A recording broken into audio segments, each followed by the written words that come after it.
Hello there, everyone. This is Forrest coming at you. It's time for your Just for Today encouraging word.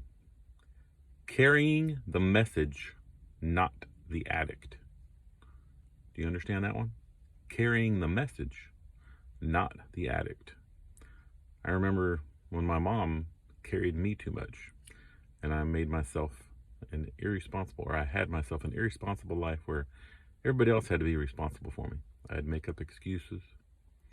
And if it wasn't for my mom and my family, pretty sure I would have lost my life a long time ago.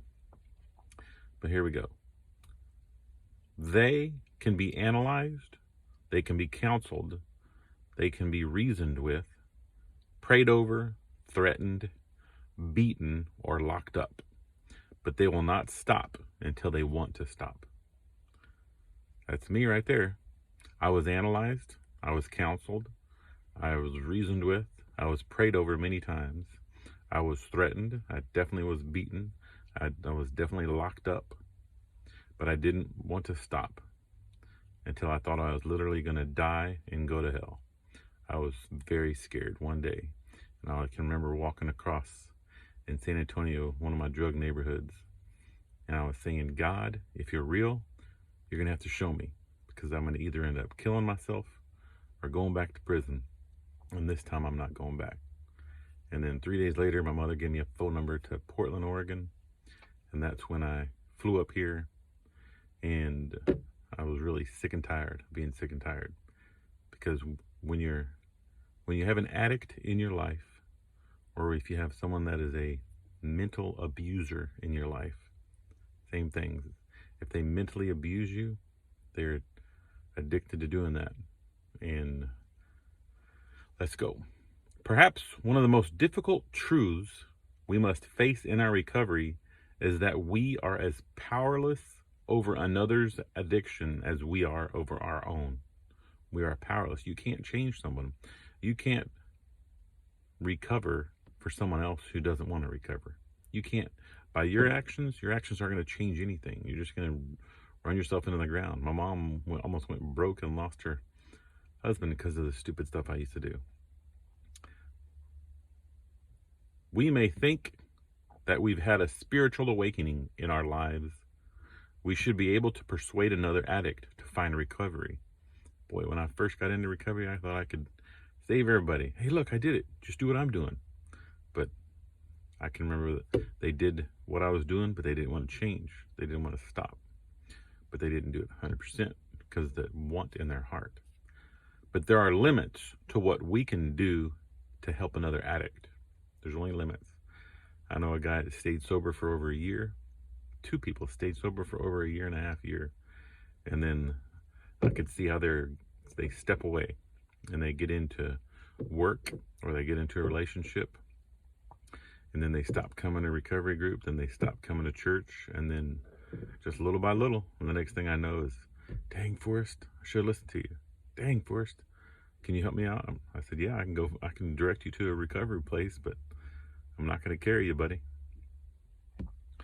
We cannot give them the results of the steps or grow for them. You can't grow for anybody. We cannot take away their loneliness or their pain.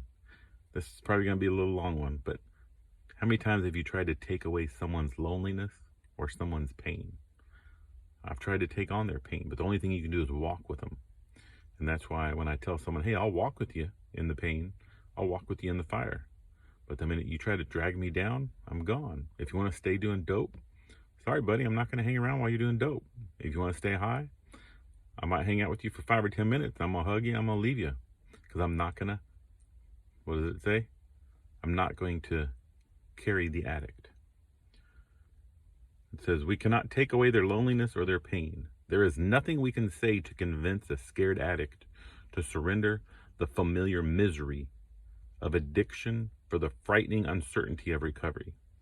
See, there's so much frightening about recovery because the addict has never stayed in recovery for too long, because that one memory of, oh, well, if I do that dope, I'll feel this way and I'll be okay. It's that uncertainty of recovery. Is it going to be okay? Is it really going to be good? Let me tell you, I've made it almost 21 years now, or 22. December 8th of 2000. Just past 21 years. So it is freaking awesome.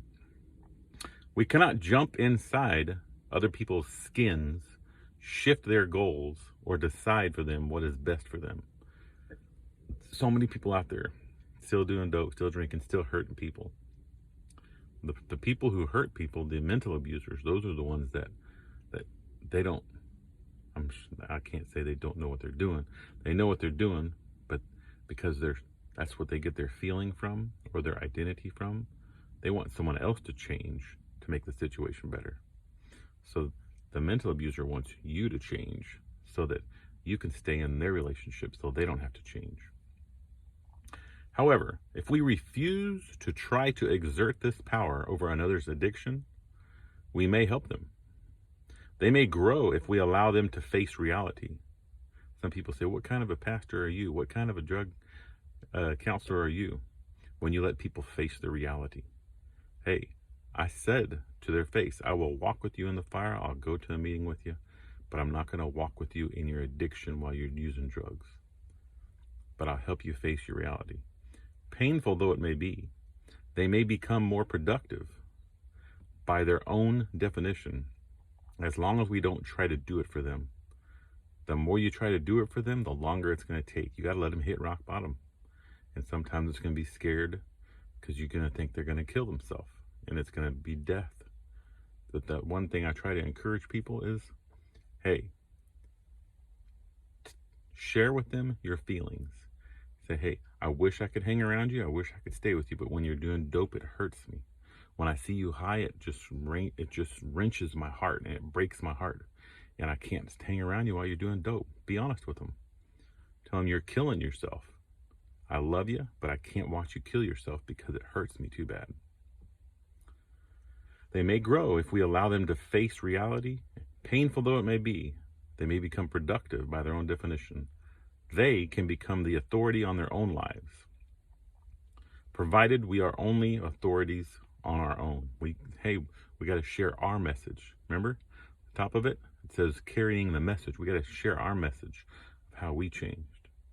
They can become the authority on their lives, provided we are only authorities on our own. If we can accept all this, we can become what we were meant to be.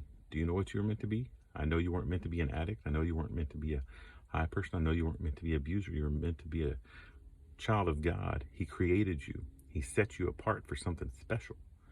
He set all of us apart for something special. That's why we got different, let me see how close I can get there. That's why we all have different thumbprints, because we're all special in our own way. If we can accept all this, we can become what we were meant to be, carriers of the message, not the addict. Today, I will accept that I am powerless, not only over my own addiction, but also over everyone else's. I will carry the message, not the addict. I pray that you guys can carry your message, share your testimony in a powerful way, and have a great day. Talk to you later. Bless you.